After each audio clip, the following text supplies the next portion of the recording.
Well, let's now get a word from our man on the scene, as it were. Thank you very much for that, Yuri. Let's now cross to our correspondent, Sean Thomas, who's live in Baikonur for us. Sean, if you can hear me, I hope you're not too cold. The rocket's set to launch any second now, isn't it?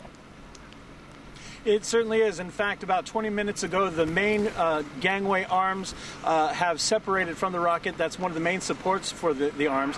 And then, actually, we're going to step away because the engines have ignited, and we're just going to let you take a look at this right now.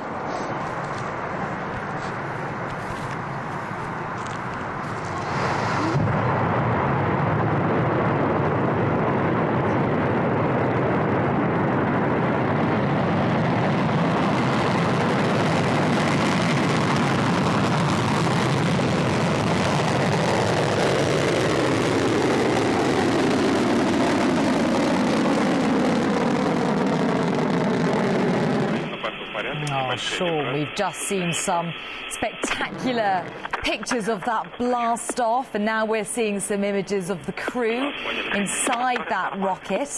Speaking of the crew, Sean, we know they're going to be celebrating Christmas and New Year in orbit. Do you know if they have any particular plans on how they plan to celebrate?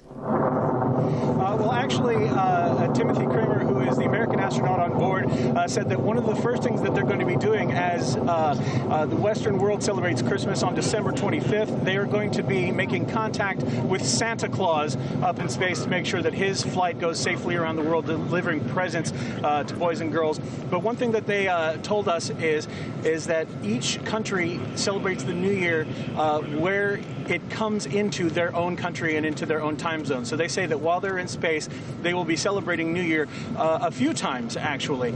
And so that's kind of one of the traditions that they have on board both the Soyuz and the International Space Station. So that's kind of a fun tradition that they have, but very impressive sight that we just saw. Very impressive indeed, and multiple celebrations of New Year in store for them all. Lucky them. Thank you very much to you, Sean, keeping warm for us there in Baikonur.